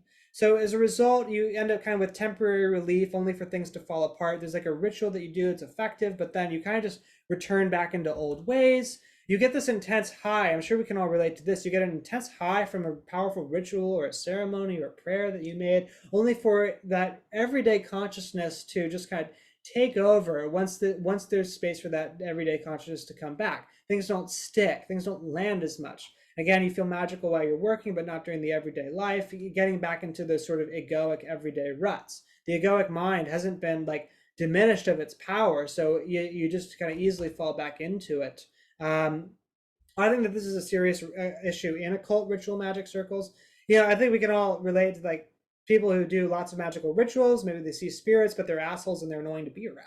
Like Or even a lot of ceremonies of various kinds, like very yeah, serious you see it. Yeah, ceremonial not just in Western, practitioners. not just in Western magic for sure. It's all over the place. Even in yoga circles, you, David, absolutely, we know. we know. Yeah, it's We really know. How many yoga gurus have there been who have just not been? Yeah, and then they just claim that they're a trickster In short, teacher. Ugh. we believe that that daily practices need to be making us better people holistically, Yeah, right? More like attuned with our natural values. Not everybody's values have to look exactly the same, but you do have to have a set of values. for sure. And integrity is absolutely essential. So the way that we're teaching these, that is absolutely at the core of using these practices to become better humans. Yeah, better, more ethical, more compassionate, more kind. You can be you can do loving kindness meditation every day, and if you just want power from it, power over other people, like it's not going to do much for you. So you need to make sure you have that authenticity and that ethical integrity. So without a magic, no matter how much ritual you do, no matter how much ceremony you do, if you don't have a daily practice, your spiritual development is going to plateau. Like it's just what's going to happen. So the solution here is to develop a daily spiritual practice, one that energizes you and empowers you, one that makes you feel more alive, more connected. It opens up your heart afterwards. It doesn't have to be for 3 hours a day like in a monastery. It just needs to reconnect you with that center and begin that slow work of dismantling the ego's power over you. So you start to identify with a piece of yourself that is more than just that ego and that everyday consciousness. This is creating space for your spirit every single day. And it happens all just naturally. It's slow and steady and it's gentle. It helps to integrate the magical self and the normal self. Ultimately, there's not a normal self. There's no more ego at the end of this. You just like that just goes away and you just fully identify with the part of you that is over and above the ego. Whatever it is that you do, it just needs to be consistent. It needs to be done regularly. And ultimately, it will give you a lot more power as a magician. It also makes you a better chart reader. I can tell you, like, I enter into a meditative trance whenever I read a chart or whenever I do a client session, because I know that entering into that meditative trance is going to make me a better chart reader. My astrology and my daily meditative practice they're not separate. And it also makes you better at ritual because it empowers you and it makes you, a better vessel for that energy. And it makes you a better person, as we were talking about. There's more ethics, more integrity, more authenticity, more openness. At the lower levels of the development, it dismantles the ego, as I discussed. It brings consciousness and equanimity and awareness of all energy into life. You live a life that's enchanted and full of magic. At the higher levels, you start to embody that magus. You start to develop the cities, the astral travel, the seeing of auras, seeing of spirits, not just summoning a deity and from the planets and feeling that they're there, but actually seeing them and having a conversation with them. More like power over the elements and all that kind of stuff. If you really want to be like a mage with a capital M, it requires a lot of this daily consistent practice to slowly, awaken and embody your spirit. But I would like to say this daily spiritual practice, it doesn't have to feel like work. And if you're doing it right, it shouldn't feel like work, which is how we teach it, right? Like sometimes it is, but there is a way to get into a flow where your spiritual practice, where your daily practice is actually like the reason you get out of bed in the morning. Yeah.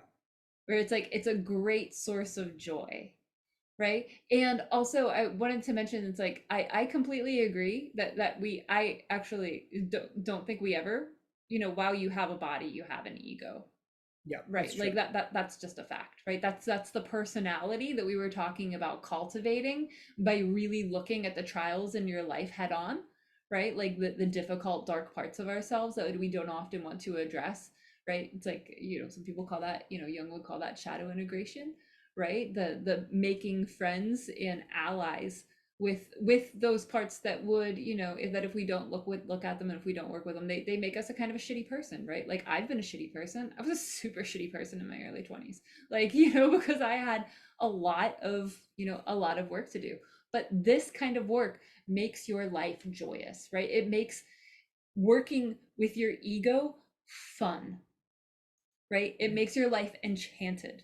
It makes your life magical because you realize that this body is just a part of something that is incredibly grand all around you, right? And that there's these spirits and intelligences and the plants everywhere that you're walking, and the trees and the skies and the clouds and all of the elements that you're dancing with, right?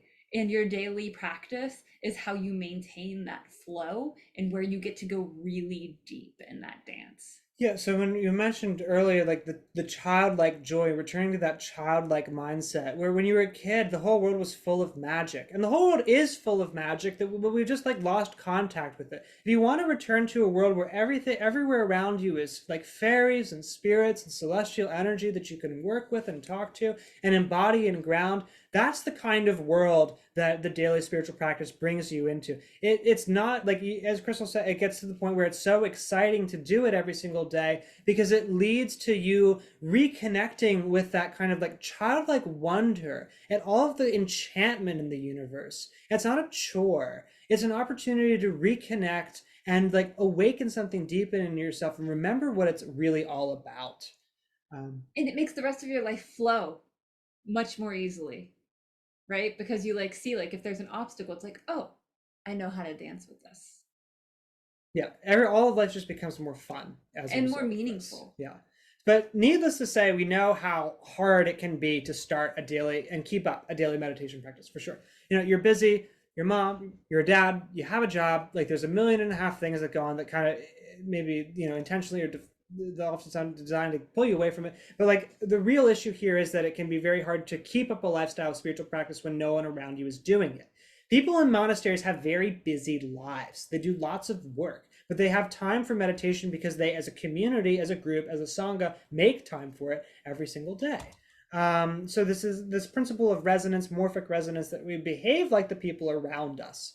So this is why you need a community, you need groups of people, friends to keep you accountable. This is why meditation circles, monasteries, ashram, sanghas all exist, because they give people the space and the camaraderie to be able to enter into that magical world of enchantment where the ego has its proper place all at the same time, and it becomes a lot easier for everybody. I'd also advise not to progress without a teacher. You don't need one tomorrow, but like if you feel like really wanting to do that daily meditation practice, it's very important to have a teacher, because without it, it's too hard. Again, that resonance thing, you need guidance, you need accountability. You're going to have questions. You're not going to be sure if you're doing it right. You're not going to be sure if anything makes sense. You don't know what's what. You don't know where you're going. You don't know how to measure your own progress. So oftentimes what I see is that people just kind of get stuck and give up. If you're sitting here and you've been meditating 10 years, fine. Like, I applaud you, do your own thing. This doesn't apply to you. But if you don't have a meditation practice yet, I'll be completely candid with you, just for your own good. So that the chances of you stabilizing a daily meditation practice on your own without accountability are slim to none. So you need to find that accountability. It's very, very important. You need someone to check your progress with. You need someone to ask questions of. Need a map. You need a Somebody map. who knows the map, who has the keys. Yeah. Yeah. Okay. So that sums it up. There's that's the three barriers and the solutions. So for one, relying too much on psychology with the natal chart, you want to stop using solipsistic self-obsession and in your chart as a crutch. Instead, you want to start seeing the planets as representing all the components of life in addition to your psychology. Number two, You want to stop not doing anything practical with the insights from your natal chart.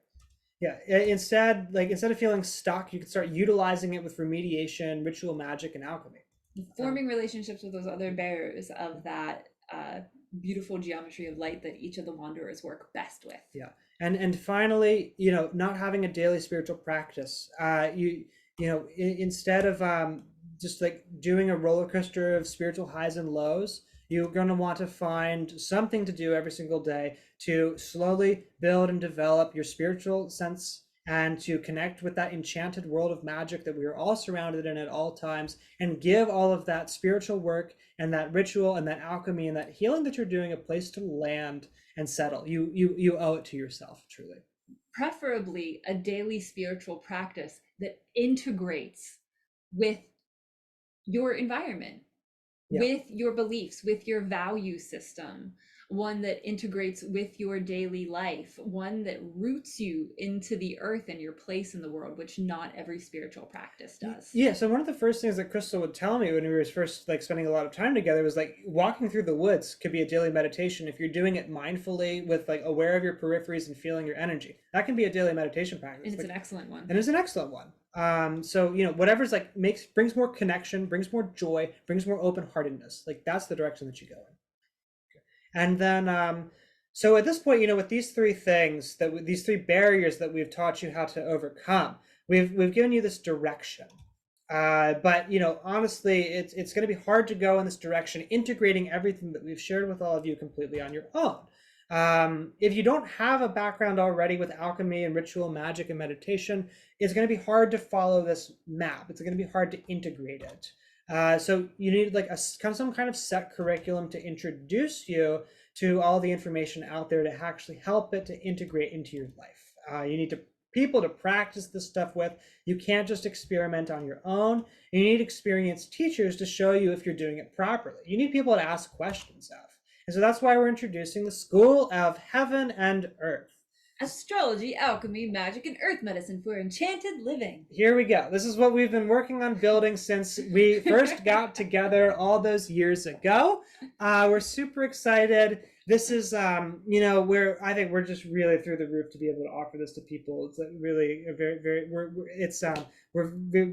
this is the culmination of a lot of work that we have done together. And this is the Thema Mundi, which is a super sacred mandala, which we will teach you all about. And of course, some of you may recognize the Triskel, the 7 wandering stars. So yes, and all of our herb and plant allies here helping us to channel this beautiful energy. Yeah, sacred fire in the hearth. We spent a lot of, this is like a mandala. That's what we wanted for the logo, is to be a mandala. So the mission of the School of Heaven and Earth, short for SHE, the mission of SHE is to help humanity evolve to its highest potential and reharmonize with Gaia, with the Earth, most very important, and our starry ancestors to co-create the paradise that our souls incarnated to experience. On the path to this goal, we will help each of our community members, which we really dearly hope that each of you will join the community. I will to help them to build lives of enchantment, ease, fulfillment, abundance, and deep embodied connection with this potent magical lineage and their own guides and ancestors. We will be doing this by creating a container with potent, harmonious daily practices, well-curated group and individual rituals, aligned with the movement of the stars and seasons, easy to follow lessons and wisdom transmissions, and a lively, engaged, and compassionate community of powerful mystics, mages, witches, and medicine carriers.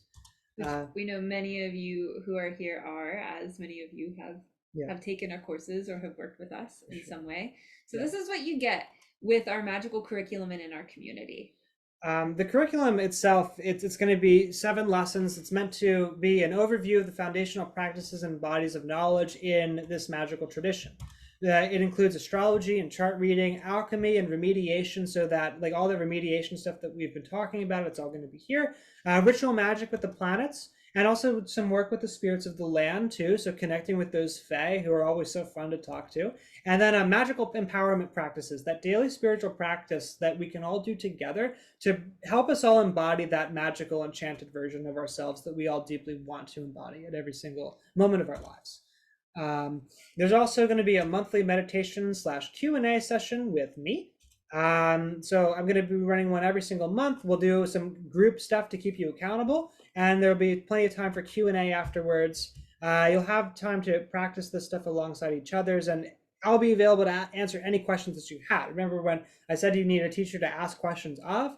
This is me. I'll be there. Maybe Crystal will hop on sometimes, and we can answer questions. It will always be available in the group, yeah. Right? Like almost the most important thing is that you are going to have one another and us and whatever, we definitely have a lineup of some of our teachers that we really want to bring in to also help offer their wisdom.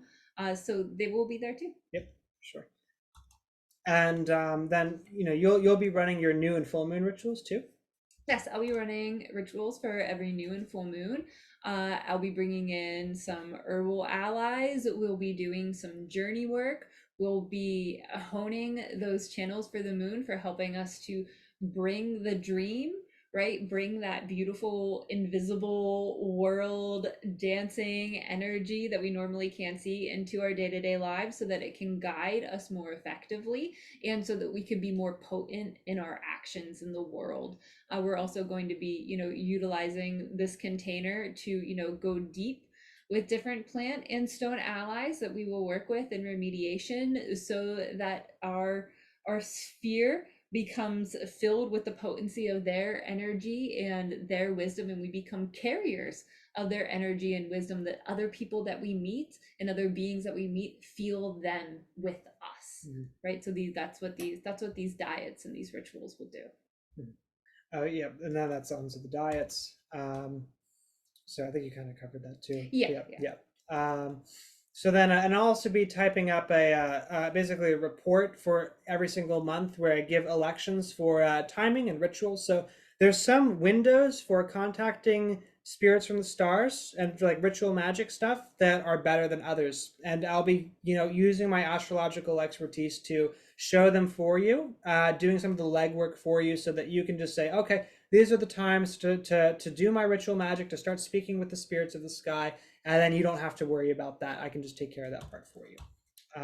It also kind of in the way you can sort of start learning the rules of elections too. For those of you who are very interested in doing ritual magic in the traditional way, they can kind of like pick up on what it is that I'm doing and follow along. And finally, there's the actual online community component where have a group of spiritual seekers and practitioners who are all just as invested and enthusiastic about magic, spirituality, and astrology as you are.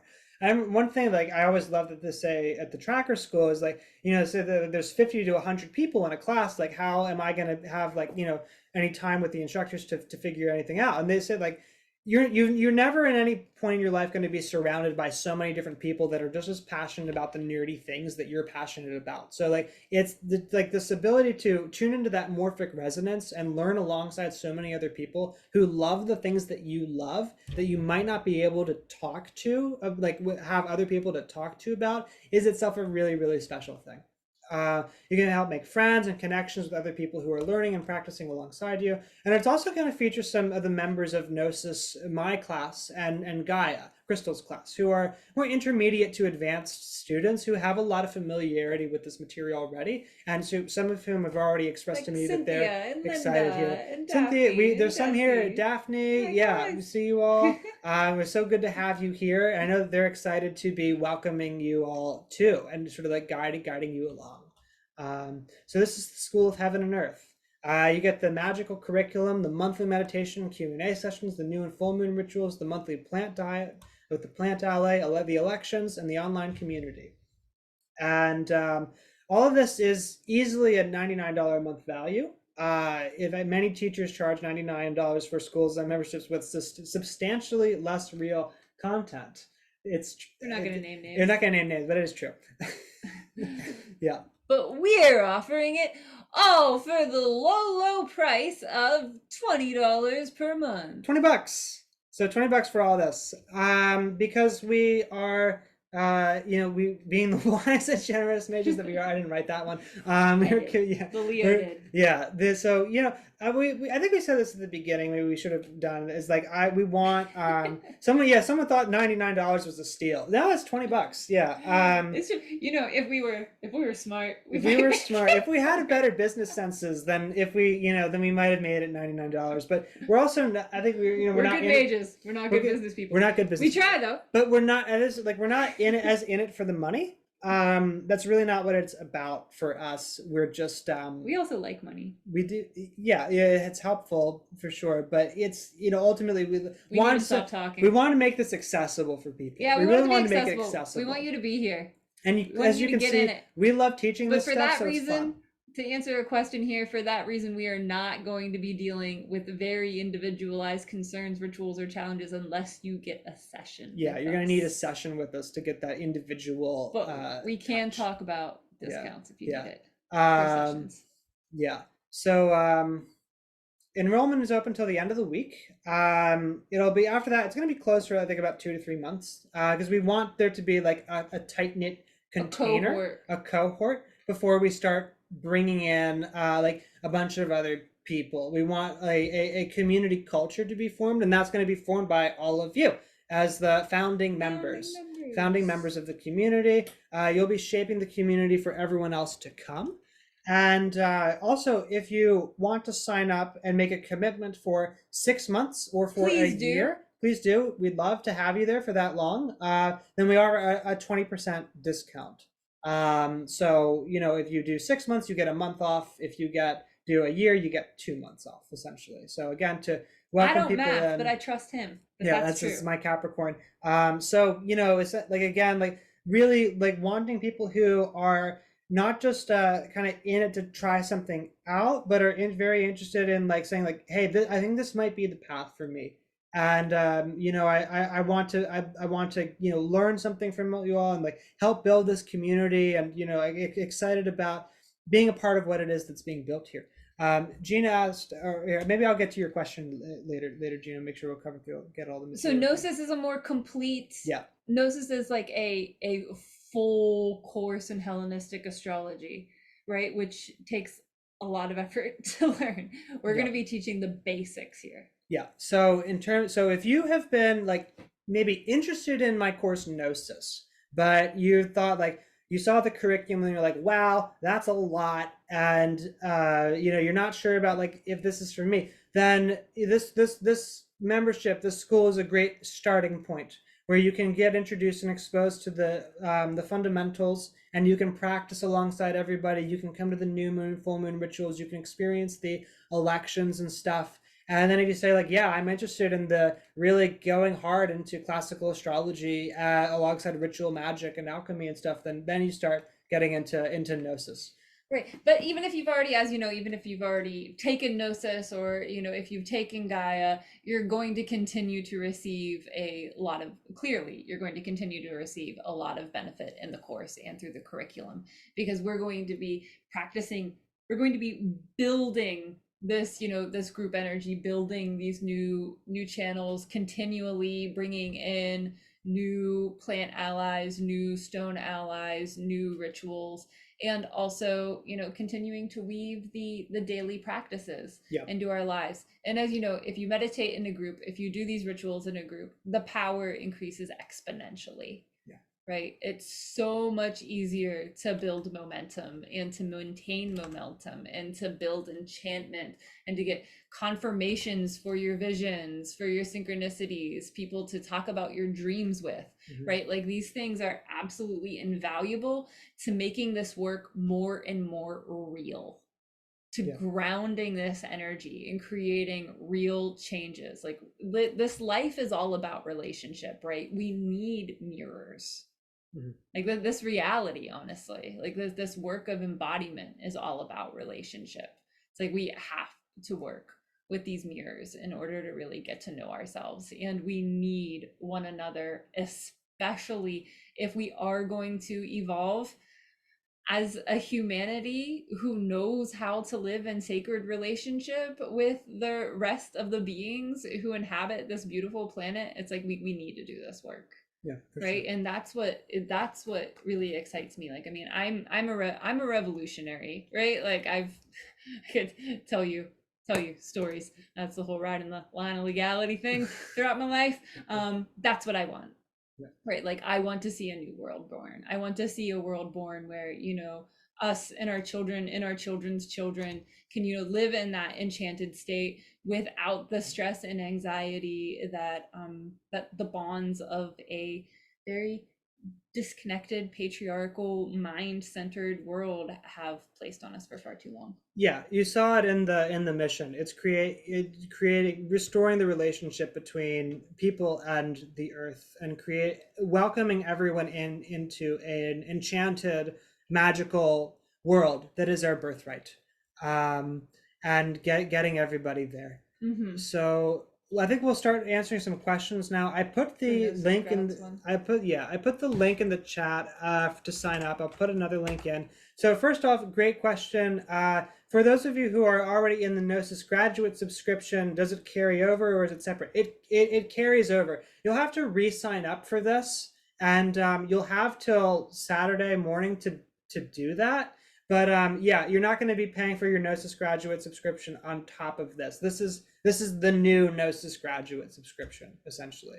Yeah. And GAIA, my course will be coming into this group. Yeah.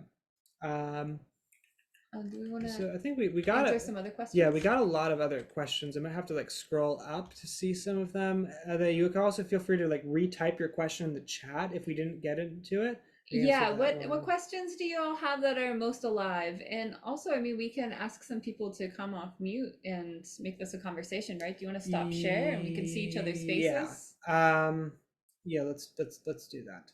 So now I have everyone kind of, you can't unmute yourself. So what you could do is you raise your hand with the little hand raise emoji, and then I will unmute you, and then you can come on. Then you can ask your question that way. Or you can just type it in the chat if you don't want to come on the camera. Yeah, but we love conversation. We love seeing people's faces. It adds a lot of potent energy to the group. I can also talk for a really long time because I'm Libra rising.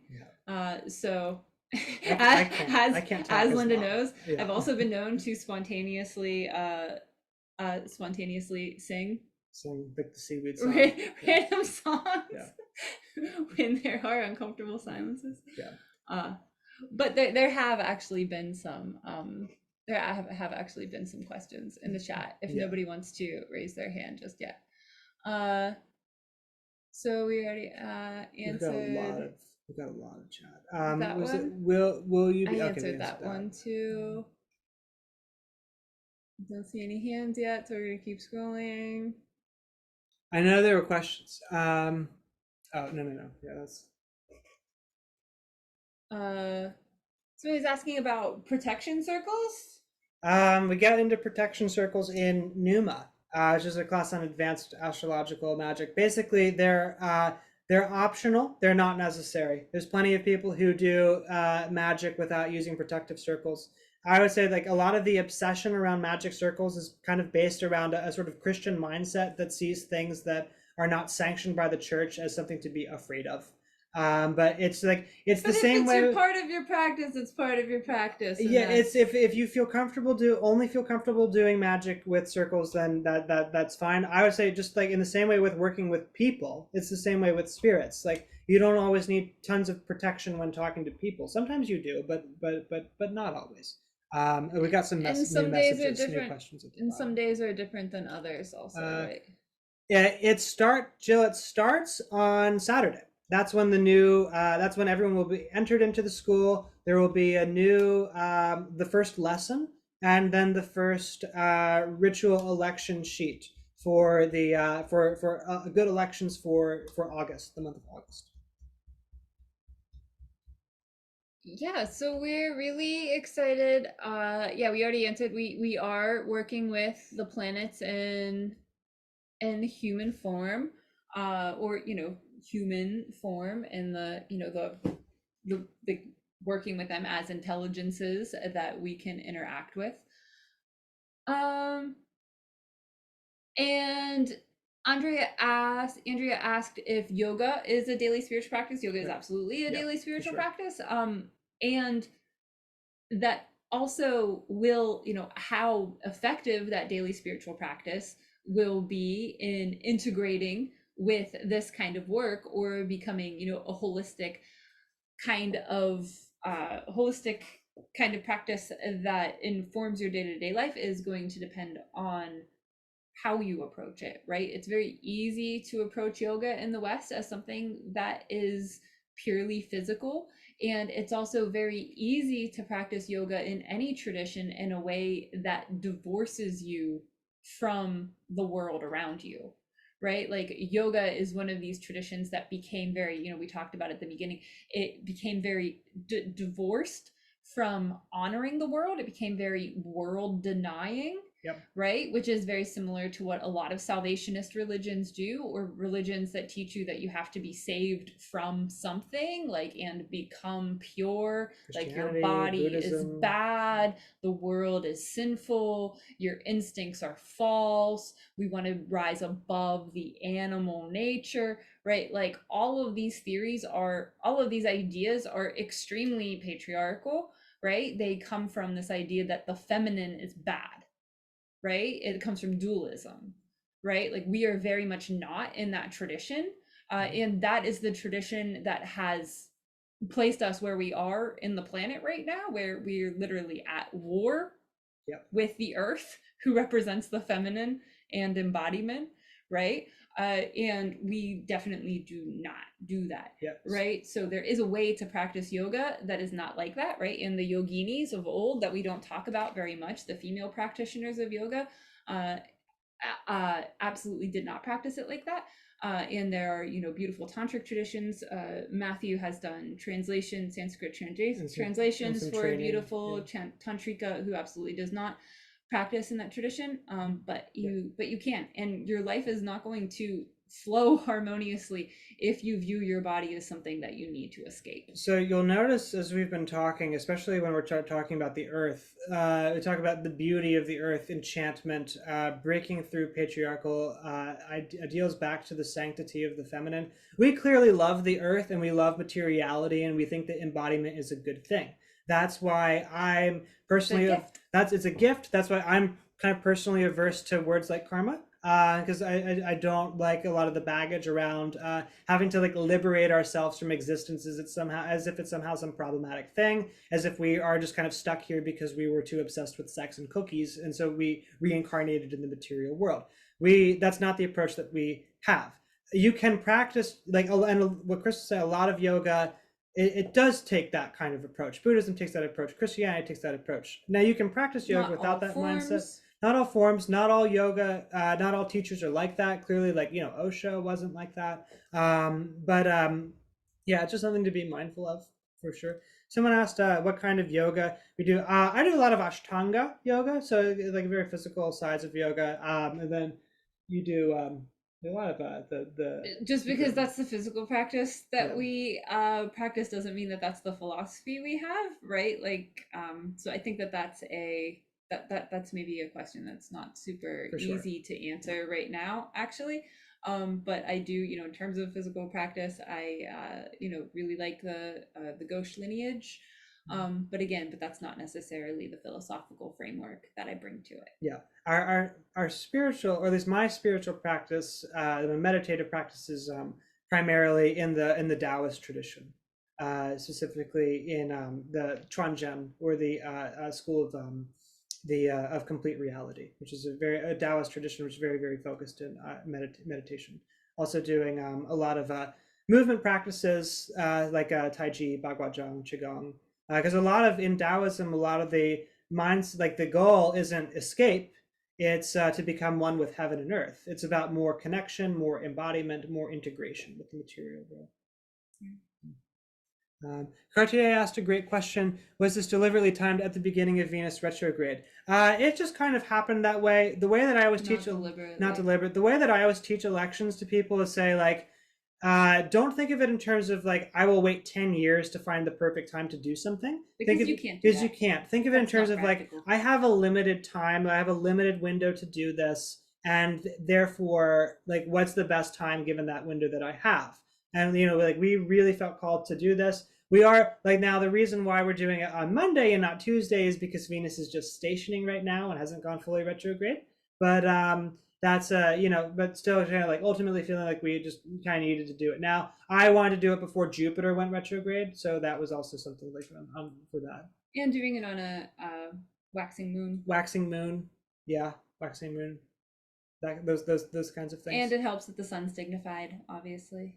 Yeah, of course. That was a big part of it for the announcement of the school. So like when the actual sun, if you look at the chart for the moment that we will send out the email and welcome everybody in, it's a Leo rising with the sun directly conjoined the ascendant. And so there's things going on there, like harkening back to when Sirius became a morning star in ancient Egypt, and that was like heralding the new year for the ancient Egyptians, and the essential dignity of the sun in Leo, and just the importance of solar energy in general for like this tradition, like reawakening and reconnecting with the absolute spirit that we all contain. And rulers of houses in election, also the rulers of houses are really important. Yeah, so looking more at even 10th. yeah, so even more important than the like planetary configurations for elections are the essential, the like what planets are ruling what houses, and that's like a whole topic. But it's not like super easy to describe. Yeah, and again, now, there's always with elections, there's always, you can't have it all. But essentially, so, yeah, we could have just said no. Yeah, basically. But we wanted to give more of an explanation behind that no. I mean, we are fascinated. We could talk for a very long time, especially me with Venus and Leo rolling my ascendant. I could talk for a very long time about my feelings about Venus going retrograde. In Leo. Yeah. Like, I could talk for a really long time and would actually love to talk to somebody for a really long time about it. But can't do that right now. Megan asked, and Venus retrograde cycles, as you know, are super important magically, like super important. Yeah, that's the pentagram. We know that. Yeah, is worshipped by the Pythagoreans and worn as a talisman with the Venus retrograde cycle. So Megan asked, I heard you say that GAIA will be moved into this. Can you say more about that? Will current students transfer? I'll talk about that in GAIA. Yeah, that'll be in GAIA.